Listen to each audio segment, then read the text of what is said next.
আলহামদুলিল্লাহ রাব্বিল আলামিন ওয়াসসালাতু ওয়াসসালামু আলা সাইয়্যিদিল মুরসালিন। জরুরি মাসালা হজ সংক্রান্ত। মহিলাদের হজ ফরজ হওয়া শর্ত। মহিলাদের হজ ফরজ হওয়ার জন্য শর্ত, মহিলাদের হজ ফরজ হওয়ার জন্য শর্ত হলো প্রয়োজনের অতিরিক্ত এই পরিমাণ টাকা পয়সা জমি জমা থাকা, যা দিয়ে নিজের খরচ এবং একজন মাহরামের খরচ, হজে আসা যাওয়ার খরচ, মাহরাম একজন মাহরামের আসা যাওয়ার খরচ, থাকা খাওয়ার খরচ, যাবতীয় খরচ একজন মহিলা যদি বহন করতে পারে তাহলে তার উপর হজ করা খরচ। কোনো মহিলার পর্যাপ্ত সম্পত্তি আছে কিন্তু তার সাথে সে মাহরামকে হজে নেওয়ার মতো তার খরচ টাকা নেই, নিজের পর্যাপ্ত সম্পত্তি আছে, মাহরামকে নিয়ে যে হজ করাবে সেই পরিমাণ সম্পত্তি নেই, তাহলে তার উপর হজ করা খরচ নয়। আচ্ছা, কোন মহিলার মাহরাম হজে যাচ্ছে, কোন মহিলার মাহরাম হজে যাচ্ছে, সেও তার সাথে হজে গেলে এরূপ ক্ষেত্রে সে তার মাহরামকে কোনো খরচ না দিলেও তার ফরজ আদায় হয়ে যায়, তার ফরজ আদায় হয়ে যায়।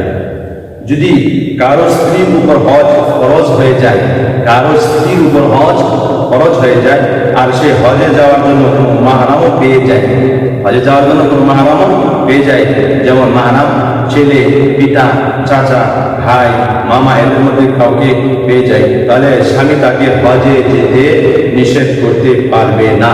স্বামী যদি হজে যেতে নিষেধ করে তাহলে স্বামী গুনাহগার হবে।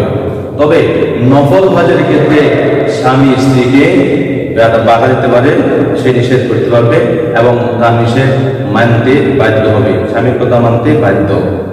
আচ্ছা,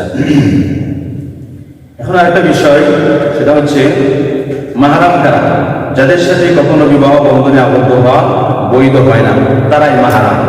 যেমন পিতা পুত্র, আপন ও সৎ ভাই, দাদা নানা, আপন চাচা, মামা, ছেলে বা মেয়ে, ঘরের নাতি এবং ছেলে, তাদের ছেলে, জামাতা, শ্বশুর, দুধ ভাই, দুধ ছেলে ইত্যাদি, তারা হচ্ছেন মাহরাম। আচ্ছা, আরেকটা বিষয় হচ্ছে মাহরাম না থাকলে করণীয় কি? মাহরাম যদি না থাকে করণীয় কি?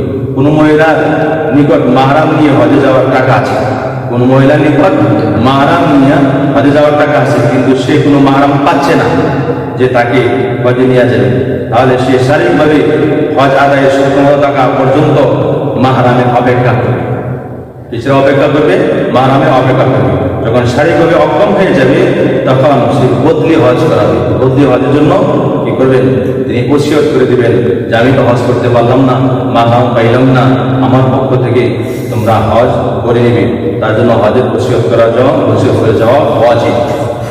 কোনো মহিলা যদি মাহরাম ছাড়াই হজ করে ফেলে, মাহরাম ছাড়াই হজ করে ফেলে তাহলে তার হজ আদায় হবে, তাহলে গুনাহগার হবে, হজ আদায় হবে, গুনাহ হবে, তার তওবা ইস্তেগফার করতে হবে। আচ্ছা, আরেকটা কথা হচ্ছে একজন মহিলার মাহরাম সৌদি আরব আছে, এ দেশে নাই, সৌদি আরব আছে, তখন কোনো ব্যক্তির সাথে কোনো কাফেলের সাথে সে যদি চলে যায় সৌদি আরব হজ করার জন্য, তবু তার জন্য জায়েজ হবে না।